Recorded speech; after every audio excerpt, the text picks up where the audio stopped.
कार्यक्रम और आज भाई साहब करीला में थे 2 कार्यक्रम। तो भाई साहब सब जनों राम राम जय श्री श्याम। और अपने ब्लॉग भाई साहब कछु दिन से धीमी गति से चल रहे थे, बाको कारण है भाई साहब ससुराल। तो भाई साहब कहावत है ससुराल सुख की सार, तो मेरे साथ में भाई साहब कछु ऐसो ही हुआ। शुरुआत के 2 दिन भाई साहब ससुराल में बड़े सुख प्रदान हुए और भाई सुख देख कर भाई साहब मैं 2 महीने रहे को विचार बना लेता हूँ। भाई साहब 30 दिन लगता है कछु कछु काम वो बता देता और भाई साहब जैसे ही 4 दिन आता है जिम पूरी बनाई बैठा देना। और भाई साहब जब बात मुझे बिल्कुल हजम ना भाई, तो मैंने भी सोची कहा ना जब बात को ब्लॉग बना लो जाए और भाई साहब मेरे सभी भाइयों को जब मुसीबत से बचा लो जाए। तो भाई साहब तुम भी ससुराल जा रहे हो 2 दिन से ज्यादा मत रुकी। भाई साहब 2 दिन बाद जो इज्जत मिलता है भाई साहब तुम देख सकते हो। तो भाई साहब जय इज्जत से बेइज्जत होकर मैं निकल जाऊंगा अपने घर के लाज। आज अपनी रात की रानी कार्यक्रम है वो करीला में। तो भाई साहब अपन अब 2 दिन से गाड़ी पे नहीं जा पा रहे थे जब से अपन ने बारात लगाई थी सारे की।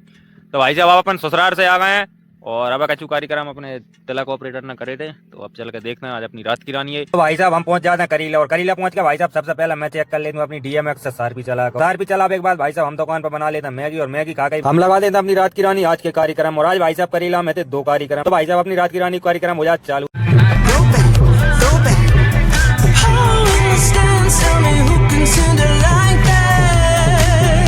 पर मैं निकल जाता हूँ भाई साहब करीला में दूसरा कार्यक्रम देखने के लिए।